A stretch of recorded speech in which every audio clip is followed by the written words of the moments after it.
It's week 7, and look who's back. Dak is back. Will he spark this Cowboy offense today? I like his chances against this Detroit Lions defense. How about Jared Goff? He's going against the Dallas Cowboy defense that leads the league with 24 sacks, led by Micah Parsons. And here's Matt Ryan. They say you can't teach an old dog new tricks, but he is twice as nice last week. 42 completions against the Jags. That's a single-game record for the Colts. And here is Lamar Jackson. He's 5-2 versus the Browns, won 4 of the last 5 against the Browns. This year, he's accounted for 15 touchdowns for his Ravens.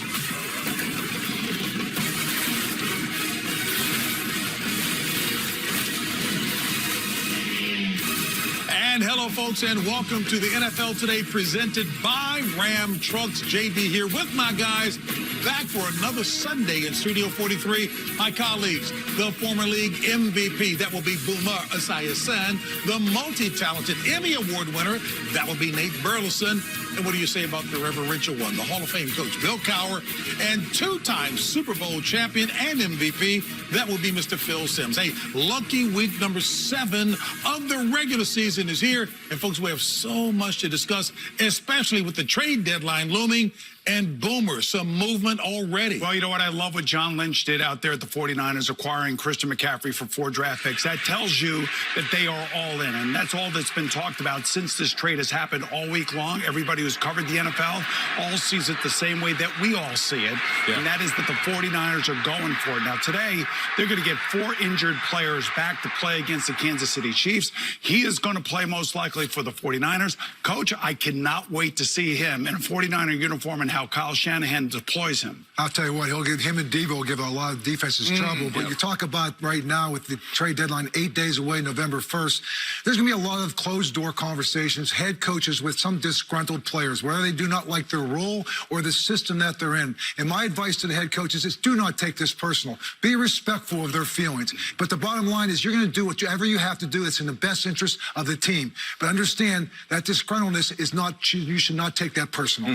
Yeah, you know, Bill, I'm going to give a little shout out to Matt Ryan. They had a little QB shuffle going on there in Indianapolis for the last 3 years, but they have turned this around. They are 3-2-1 after being shut out the opening game of the year and playing maybe the worst game we've seen in a long time in Denver, but they found a way to win. But the big reason they're winning these games is Matt Ryan. He's getting hit a lot. He's been sacked 21 times this year. And what is he doing to lead his team? He's playing with toughness, great passion, and leading his team, and that's why Frank Reich got him to help lead this team to victory. Speaking of leading this team, we kicked off the show with Phil showing us Dak Prescott, and we'll talk about it a little later in the show. But if Cooper Rush can go out there and do exactly what he is supposed to do, hold down the fort, get some victories, with Dak Prescott now in the lineup, with all things being even, we should see the best Dallas Cowboys team that we've seen all year. We're going to talk about it a little bit later, but Dak Prescott, there's a lot of pressure on him right now.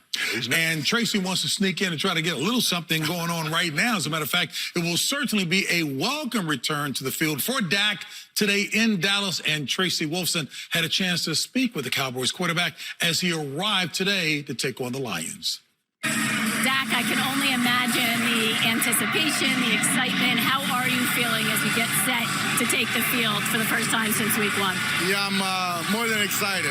Just excited to be back with these guys, knowing what they've done over the last 5 weeks, showing the team that we've had, the full team that we've had. I'm just ready to get back and do my job, do my part, and get us another win, get us this 5th win.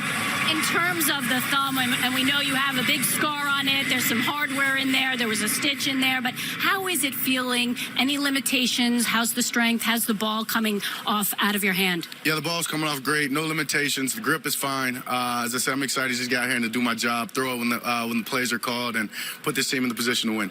Any chance of re-injuring it out there? No, that's not even in my head. It's not a thought. I'm just going out there and being the best I can. None of that's in my head. How about in terms of coming out with a victory? Cooper Rush able to hold down the fort. What do you need to do against this team, especially with the defense you think you could take advantage of? Yeah, I mean, obviously we got to run the ball. We've shown how well we can run the ball in these last 5 weeks. So for me, it's just about coming in, making sure we establish that, and then off of that, the action works. The dropbacks are going to be mismatches for us. So yeah, I'm just excited. I can tell. Well, good luck out there. Yeah, thank you, Tracy. All right, and joining us live from the booth in Dallas, certainly the insightful one, that will be Tony Romo. Hey, Tony, no doubt about it, Cooper Rush did a great job in holding down the fort in Dak's absence. But what does Dak, bring to the Cowboys, that was missing the last few weeks? Well, I think the first thing is situational football. Third down, red zone. I mean, just the ability to use your legs. Teams started to run a little bit of two-man, certain things where they turn their back to the quarterback, and you're not going to do that against Dak Prescott. You know, he'll create first downs. You can tell how important he is to this offense. And right there, I know he was hurt a little bit in 2020 and this year, but you know, you can't play this team man-to-man and turn and run with guys when Dak's out there. You have to have eyes on. They shredded man-to-man coverage last year, and the Lions today play a lot of man. So this is going to be tough on not a great defense to this point so far. Hey, Tony, to broaden the view and look at the division, what has surprised you the most about the play of the NFC East through the first 6 weeks of the season? Well, I think the biggest thing is just their ability to be fundamentally sound. And when I say that, I mean they're just really well coached. I mean, all four of these teams, even the Redskins, are getting exposed because how well coached these other three teams are. They're sound, they make it difficult on their opponent, but their players play fast and hard, and it shows up on tape over and over, and they're physical at the point of attack on both sides of the ball. And this is, you know, I was going to say, it's a little bit shocking to see how, you know, this has developed this point. I don't think anybody saw three teams above 4-2. Well, hey, you sound like Coach Carr when you talk about physical at the point of attack. That is his kind of talk. Hey, Tony, thank you so much. Knock him alive today, buddy. All right, Phil, what do you see right here in this picture? A lot of wind. That's right. It's Tennessee. It's Roger Goodell. It's Mike Vrabel. They're down in Tennessee. They host Matt Ryan, who hoisted the ball up 58 times last week. I don't know if he's going to do that today in this windy condition down there in Tennessee. And hey, boom, here are the headlines for Week 7. Brett Rippon takes the reins of the Broncos for a banged-up Russell Wilson as Denver plays host to Quentin Williams and the soaring New York Jets. National Tight Ends Day serves up a great matchup. That in the AFC North as David Njoku and the Browns visit Baltimore to take on Mark Andrews and the Ravens. And two of the NFL's best running backs match up in the Music City. Jonathan Taylor returning to the field for the Colts for their showdown against Derrick Henry and the Titans. All of that and more when the NFL Today on CBS returns. The NFL Today on CBS is powered by Ram Trucks, built to serve. Everybody listen to this! Streaming on Paramount Plus, of course. We got... And he's done it! This game is so special, so great. It's football season. This is my type of party.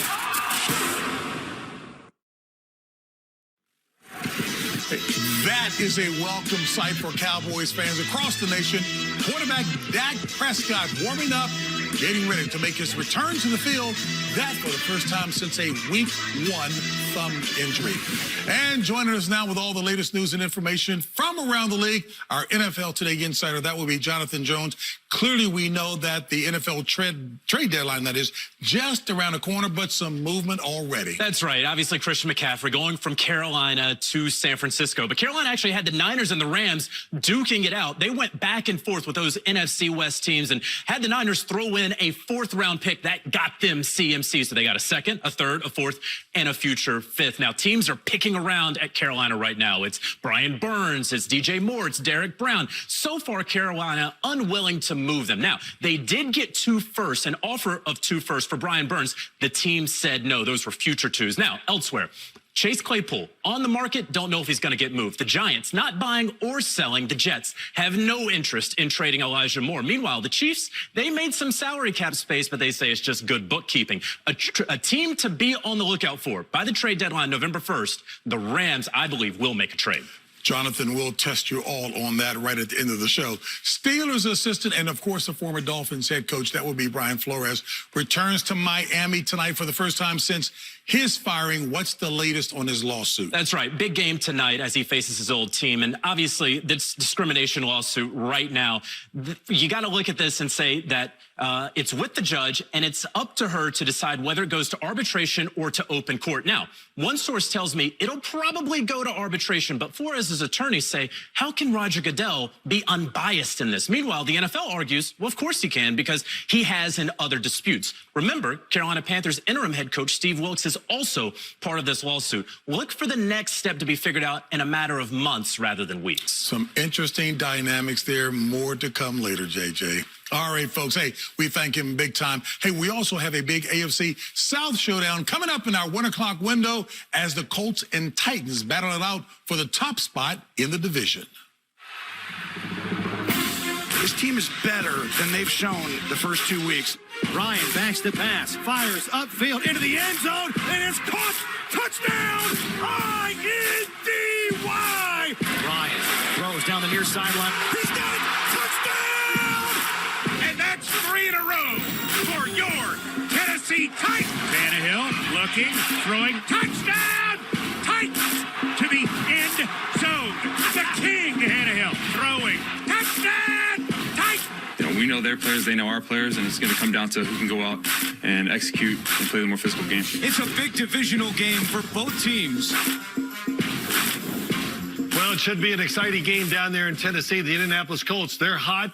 The Tennessee Titans had last week off. But talking about somebody that's hot, Matt Ryan, how he played against the Jacksonville Jaguars last week, 42 of 58. 389 yards, 3 touchdowns, no interceptions, and the biggest thing of all, no turnovers. But they didn't have Jonathan Taylor, so they said to Matt Ryan, you're going to have to go out there and win the game for us. And he did it with toughness, did not get sacked, which is a big deal. Jonathan Taylor back in the lineup. The offensive line's happy, Bill, because they don't want to block this Tennessee Titans defensive front for 58 throws. But Jonathan Taylor, averaging 4 yards a rush, should help out a lot. And we saw the win, so the running game is going to be very important. You can just see the rushing touchdowns here since 2020, and you can see right here, Derrick Henry's at the top, followed by Jonathan Taylor, 2 of the best running backs in the National Football League. And when you sit there and look at the Tennessee Titans, it's Ryan Tannehill. His decision-making, making good decisions. They're going to base it off the running game. Remember, these teams played 3 weeks ago. Tennessee won that game by 7 points. And on the other side of it, it's going to be Danico Autry in that defensive front of the Tennessee Titans.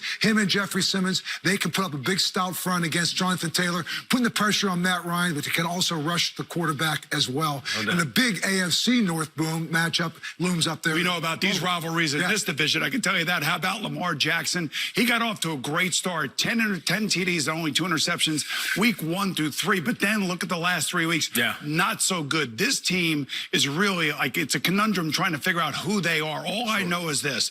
John Harbaugh owns the Cleveland Browns. He owns the Browns to the tune of 23-5 in his career. Wow. Now, I said earlier that Lamar is, 5-2 against the Browns. Yeah.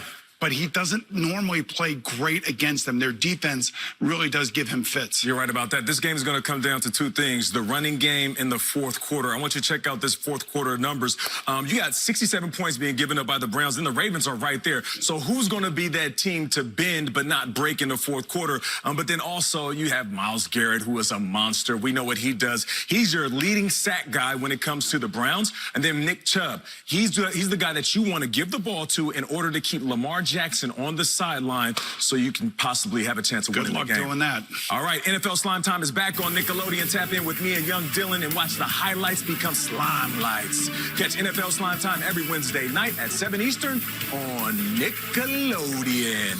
And there he is, Mr. LaMarvelous. He can do it all. If you keep your eyes on him running it, he might throw the ball right over the top to Mark Andrews. Still to come on the NFL Today. With the Jets flying high, it's been their defense that's helped pilot their way toward the top of the AFC East. On National Tight Ends Day, Evan Washburn sits down with the Ravens' Mark Andrews, and you'll want to hear which of his teammates has been the secret to his success. Dak is back in Dallas, and now the big question is, can he help the Cowboys catch the division-leading Eagles? That's all straight ahead on the NFL Today.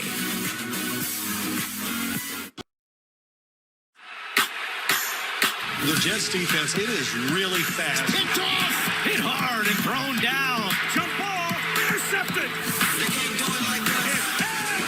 And the Jets lost the puck. He was sacked. Fumbles the football. It's scooped up by Quentin Williams. Do it like this. Fumbled the football. It rolled right into the arms of LaMarcus Joyner. Quincy Williams, aggressive hitter. They can't do it like this. LaMarcus Joyner picks it up. Sauce. Got a hand on it. Unbelievable. The fight in this young team. And the Jets fans love it. And welcome, everyone, to the NFL Today. kitchen. Oh, my gosh. You'll be all right. Well, there's something for everyone. And guess whose idea was this? Coach Cowher. Oh, my gosh. Yes. Unbelievable. Hey, folks, he wants to get his 3-course meal ready for us. Nate Burleson will start us off. Chef Burleson, what's up? It looks like you can get down on some soul food, JB, but I'm going to kick this thing off with a meal that we all would love to eat, and that's starting off with a dish, a guy that's dishing out pain. Quinnen Williams, 5 sacks, 11 QB hits. The best thing, he's doing it all from the interior, Coach. Yeah, and you know what I call him there, Nate? A prime cut. Quinnen Williams has been that guy. He's grade A, certificate premium, and make no mistake about it. Quinnen Williams, what's he got? He has the ability to penetrate. He's got great size. He's got great quickness. He's got great agility, good hand use. You can see right there with the rip. But the best thing about him, he can finish. You can see the athleticism with that. So he has been the guy that you start the meal with. But in the New York Steakhouse concept, what goes with the steak? Potatoes. Potatoes. Oh, potatoes go with the steak there, Nate. How about his brother, Quincy? Quincy right here. He's the return of the sack. He go green. New York approved, mash, baked, whatever you may have. And you know, I watch him play, Quincy Williams. You know what I love about him? There's no hesitation. Right here. You watch him right here. And he's going to go downhill. This is an immediate read, downhill. And you know what I call this right here at the end? A potato pancake. Watch that pancake right there of Aaron Jones, but no meal. No meal would be the same if you didn't have the right sauce. Okay. And I'm talking about a lockdown sauce. I'm talking it covers everything. Everything. The best pick. And you know what about it? It's only 1 fluid ounce. Okay. Yeah, so when you look at Sauce Gardner, you look at him out here, number 1 out here. Love the fact he's long, he's tall. He's got length. He's 6'3". He's got catch-up speed, but more importantly, he's got awareness. He can play the ball right there as it gets to the receiver. You only have to be there right there. Jamar Chase, great breakup. And so when you think about a great Gardner, what do? They clean up the back end. They make it look beautiful. They certainly do. You know what? And no more cocktails for you on Tuesday night, I can tell you that. You know who's not cooking? No. Russell Wilson's not cooking. And you talk about a menu for the defense of the Jets. Look at these numbers. They are just awful for the Denver Bronco offense under Nathaniel Hackett and Russell Wilson. Russ is not playing today. It's going to be Brett Rippon, but what is going on with Russell Wilson, Phil? First off, I got a headache from this half, but Russell Wilson making bad decisions.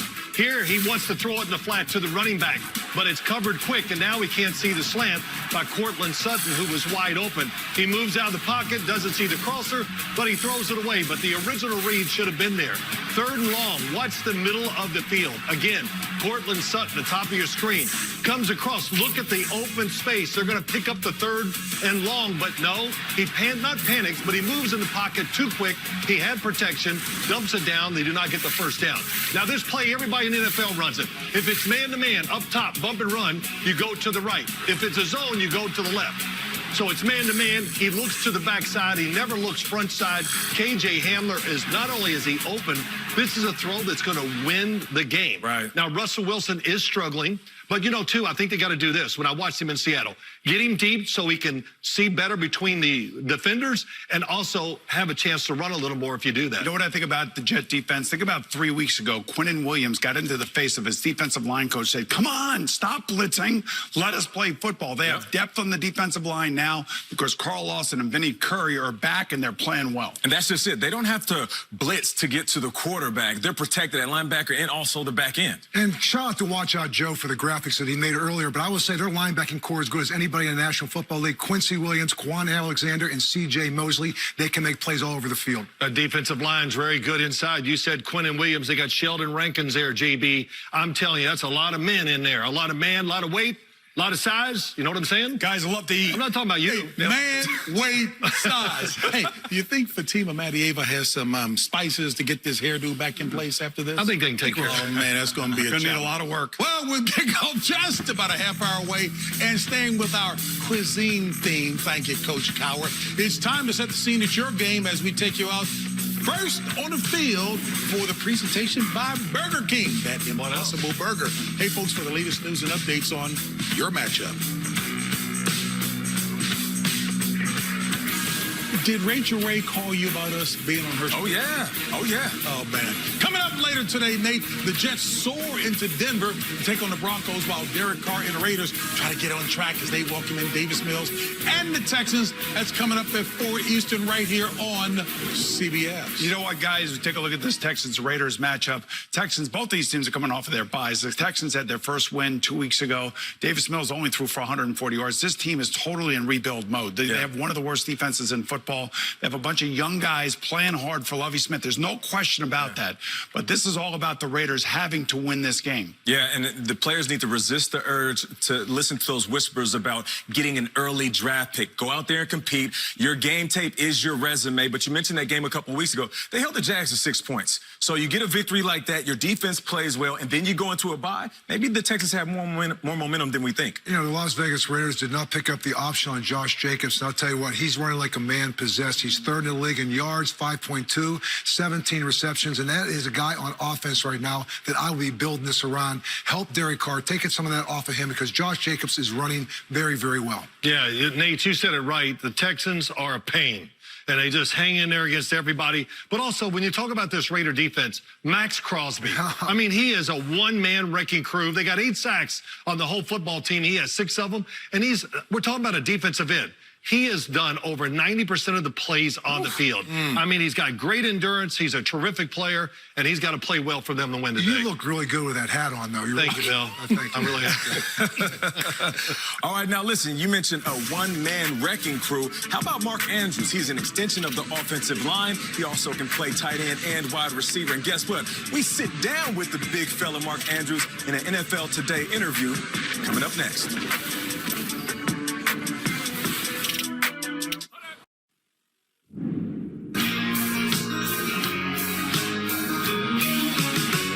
Working hard from the sun up to the sundown. They can build it tall, they can tear it on down. They go rough and dirty, strong and sturdy. Travis Kelce's got 4 touchdown passes tonight. Running after the catch, breaking tackles. What a day for T.J. Hockenson. Kenna will make a twisting catch. Taylor's got him. Touchdown. What a presence Njoku has been. Catch Andrews. Touchdown for the Pro Bowl tight end.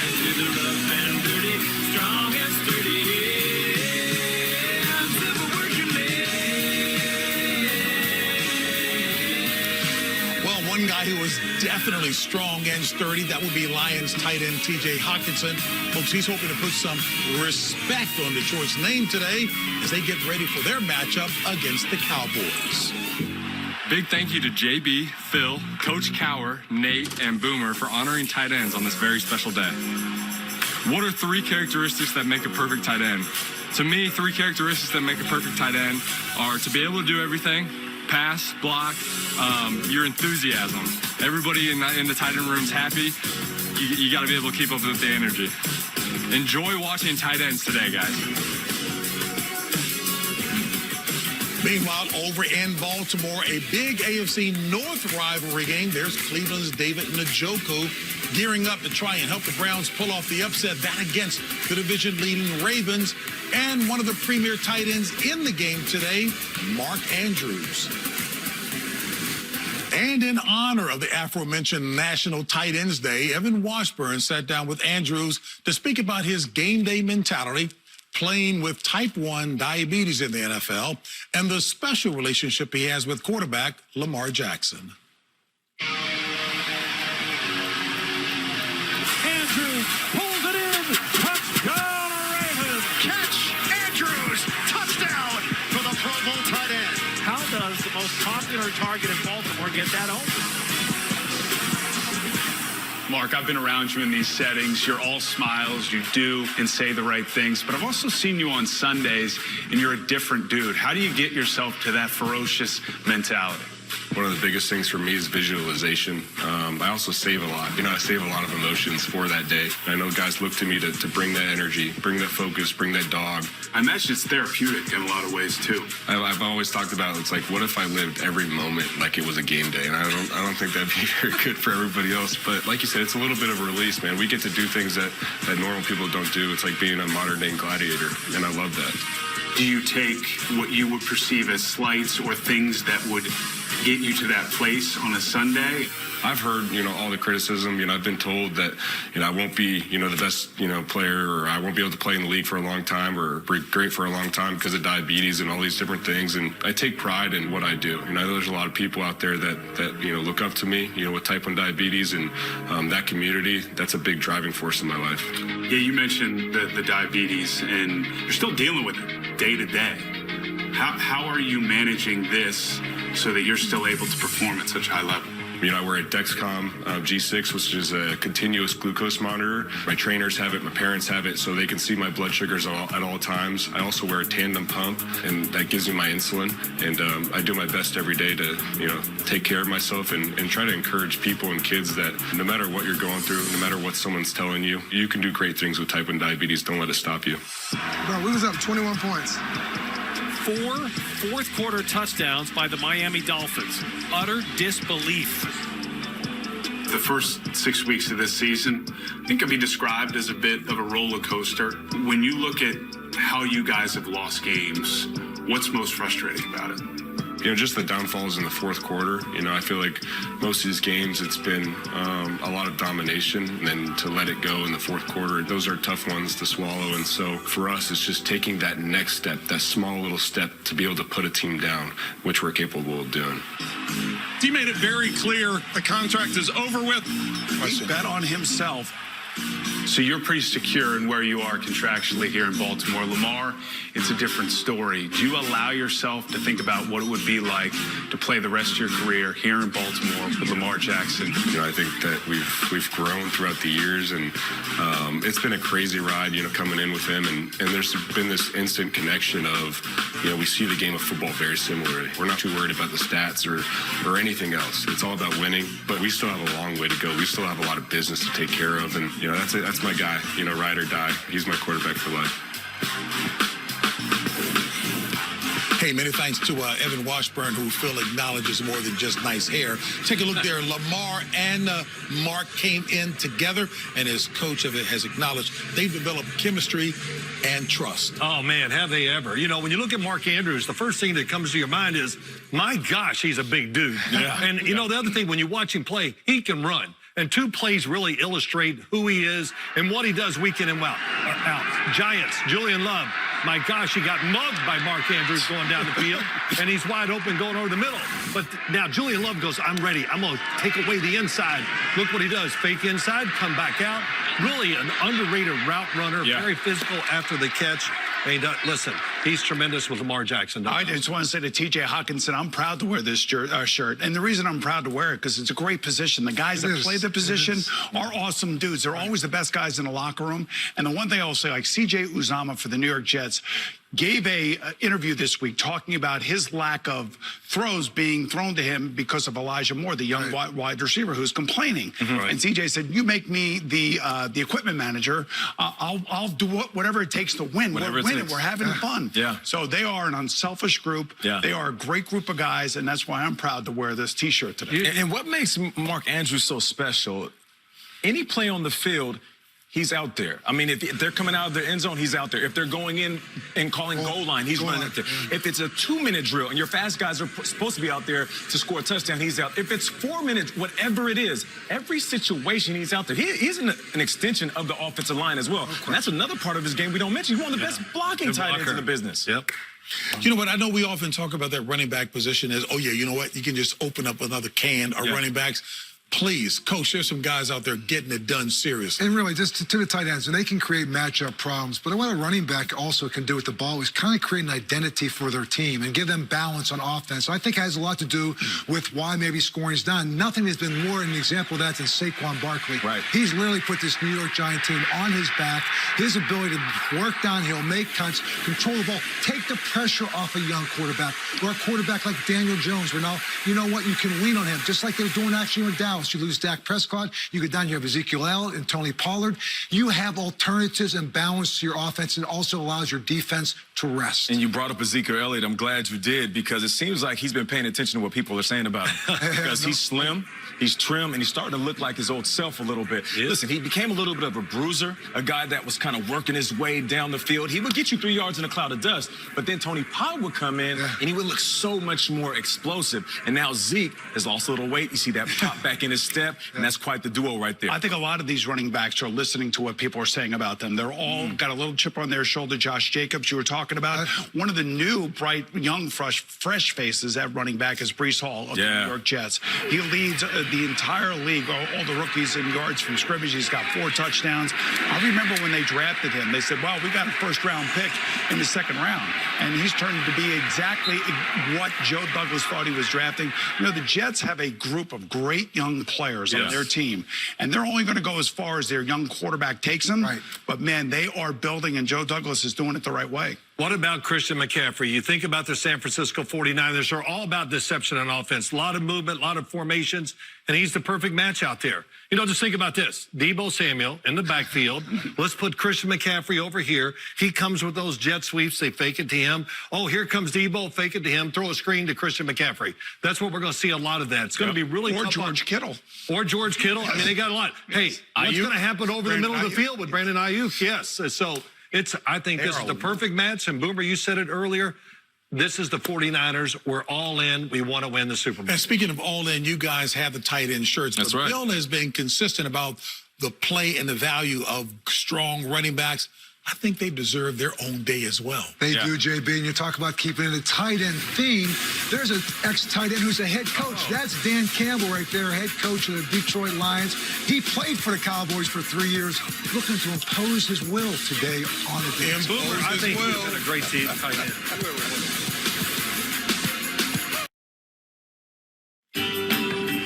The NFL Today is sponsored by Papa John's new Papa Pairings. Order more favorites for less. Geico. For bundling made easy, go to geico.com. And by Ram Trucks. Built to serve. In honor of National Bullying Prevention Month, members of the Dallas Cowboys hosted local middle school students and led discussions on mental wellness and positive character development. And the Cowboys suffered a brutal loss to start their season when Dak Prescott was knocked out in Week 1 with a thumb injury. Well, today, Cowboy Nation is smiling because Dak is back. And time now for Pregame HQ delivered by Domino's. Prescott under pressure, throws left side. Barrett actually made contact with Prescott's hand as he released that ball. And now Prescott has come out of the game. Dak will be out for a little while. I'm back like I never left. Exciting that we're in this position and I can come back and keep rolling. To have Dak back is, is huge. Anybody knows Dak, understands the energy that he brings. What's not to love about the kid? It don't matter where they hold or fill the road. They come to one side. Dak is back. I'm thankful that I'm healthy. That's all I care about and think about. And now it's just about playing the game that I love. Dak, he's back. You know, when you think about Dak Prescott, and he sat out, Cooper Rush came in and went 4-1. Yep. What did the Cowboys do? They kind of simplified things, went back to running the football. It helped the offensive line. That's kept the defense fresh. I don't see them deviating from this. And I think even Dak Prescott has said this too. He said, when I was sitting on the sideline, the game slowed down. Yeah. And I think he simplified things. And I think he's actually eager to get back out there with that same philosophy, knowing, you know what? The running game will set up the passing game. I got matchups I like. He looked at it, the eagerness in his eye when he was talking to Tracy Wolfson before the game. Hey, look, you can learn on the sideline, Bill. Yeah. I said over there, I said, if I do get back in when it happens, I'm going to do this and that. But when you talk about Dak Prescott, there is no doubt he is the leader of the Cowboys. Sure. It's emotional to the football team today. Can you imagine the fans down there when he takes the field? Oh, my gosh, I want to be him. Yeah. He's going to get a standing ovation. But what is he going to do for the football team?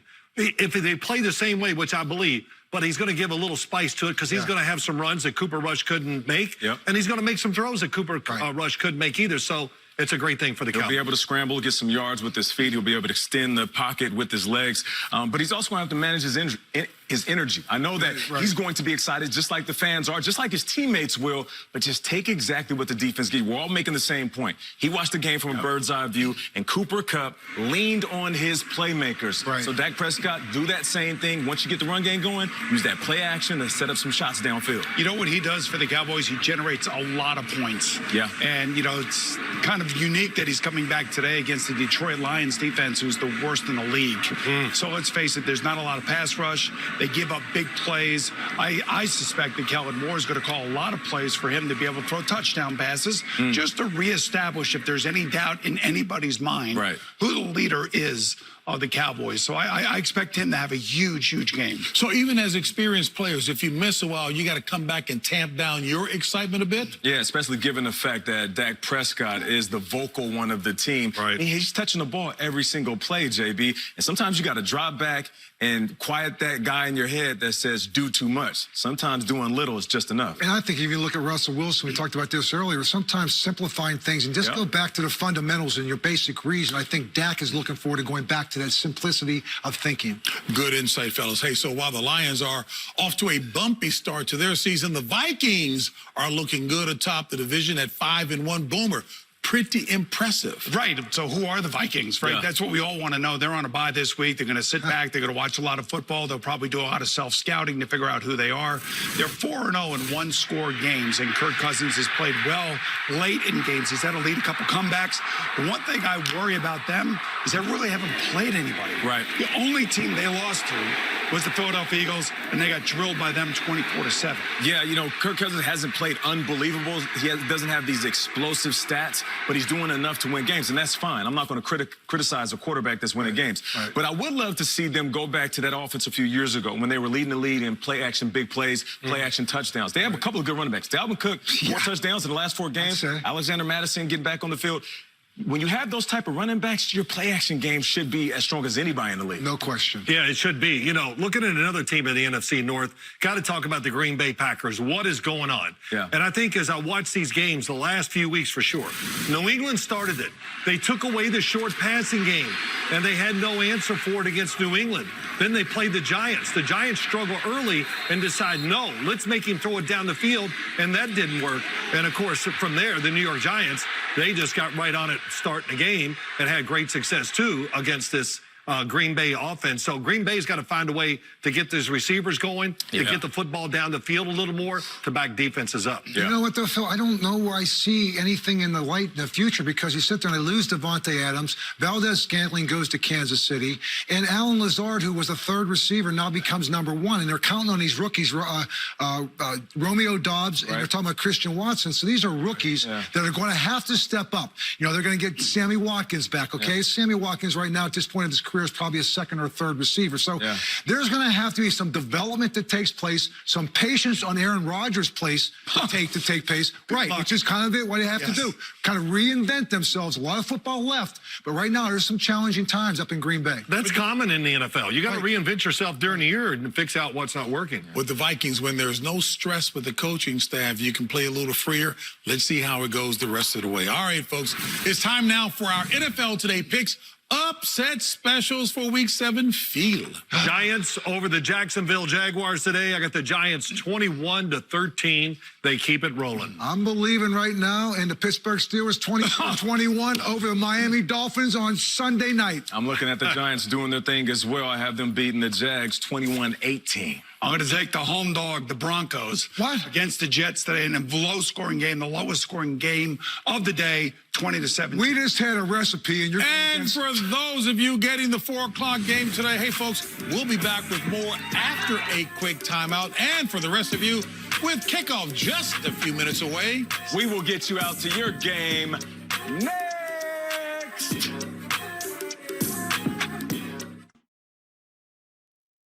The NFL Today on CBS is powered by Ram Trucks, built to serve. And And later, Zach Wilson and the Jets come, at supersonic speed into Denver as they look to take down the Broncos, while in Vegas, Derek Carr looks to right the pirate ship against the visiting Houston Texans. Coming your way, 4 Eastern, right here on CBS. Time now for game day delivery presented by Amazon. Hey, folks, the Jets rookie class looking very solid indeed. Is the group awesome to you? It's awesome. I mean, they hit it. They got to be sitting, and the general managers and all them got to be up there going, we did our job, because it's working out really well. The first thing that comes to my mind, they drafted Breece Hall, moved up in the second round to get him so he could add some flavor to the offense. In other words, throw a short pass, he can take it 50 yards. You gave him the run last week against the Green Bay Packers. They gave him an open lane, and wow, next thing you knew, he was in the end zone. So there he is in the run game and in the pass game. And the other really surprise, not about rookies, the Jets offensive line. Man, is it coming together. Dwayne Brown last week played left tackle. He was looking for people to hit. He was running all over the place. Yeah, which is amazing. Has a team ever had an offensive rookie of the year and a defensive rookie of the year? Because to me, Sauce Gardner and Breece Hall are those two. Yeah. Sauce Gardner, to me, is just the latest shutdown corner. He's 6'3". He can run. He can close. He's got great hands, great ball skills right there, and just has a sense of confidence and calm when he's out there. You can see right there, they use him on so many different elements of him. And a little bit of swagger. You know what? There's a little. Yes. You know what? And you know, it's kind of, you want to turn around a culture, have some guys that walk the line, have a little bit of a swagger. To me, my job as a coach is to pull you back. But man, I wanted you walking that line as close as you could. And that's a reflection of their head coach, right? Totally. A guy that talks the talk, but he also wants to back it up. You know, we talked about him a little bit earlier, but enough can't be said about Quinnen Williams. Right. I mean, the man is a beast, and he does it from the interior, which makes it even that much more impressive. 5 sacks, 11 QB hits. We're not talking about the times where he got in the pocket and made these quarterbacks uncomfortable. Then on the flip side, we have to keep in mind, Zach Wilson is still kind of figuring this thing out. He first got thrown in there coming off of an injury, still trying to figure out this offense, essentially playing his preseason right in front of us. Sure. Imagine what he's going to be like when he's a little bit more comfortable. Well, that fourth quarter against Pittsburgh was great. Didn't do much against Green Bay last week, only 18 attempts. But when I think about their offensive line, how about Elijah Vera-Tucker playing right tackle? Yeah. He's a Pro Bowl offensive guard. They've been pressed into that situation because of the injury to Mekhi Becton. And when I think about what GM Joe Douglas has done here with all this young talent, it's all going to ride on Zach Wilson's shoulder. Yeah. If he turns out to be as good as they think he is, then this is going to be a home run. I mean, it literally will be a major home run for Jet fans and the Jet organization. No doubt. So the Texans and, of course, the Raiders both come into today's game needing a win. So the question is, how important is this matchup for both squads? Well, I think it's a lot more important for the Las Vegas Raiders. When you think about this football team, the expectations were very high coming in. All 4 losses have been by 6 points or less, and they've not been able to win the close games. When you go against a Houston team, and Dameon Pierce, and they got almost nothing to lose, Davis Mills, but, you know, they have been in almost every game, and they're coming off their biggest win of the year a week ago. Yeah, and when you look at the Raiders, man, you can only lose so many games by a close margin before players start to look at the record and feel like that's a reflection of who they are. Right. And this is a team that has way too much talent. On the flip side, we're showing the Texans highlights. I mean, this is a team that will come in and they will just annoy you. I don't care who they're playing. They can play the worst team in the NFL or the best team. Right. They're going to give everything they got. You know, for me, this really talks about a true pressure point in the NFL. And the true pressure point is that of Josh McDaniels being the head coach of the Raiders, who added Devontae Adams. You know, I mean, they have a ton of offensive talent on this team. That was a big swing, Boom. And they are losing games. And, you know, everybody now has to look at the head coach. I love Josh McDaniels when he was up in New England as the offensive coordinator. He worked with Mac Jones. He worked with, Tom Brady all those years, had all that success. Now, for some reason, I don't know why, Phil, it just hasn't transferred yet to this Raider team. Yeah, I think we kind of know.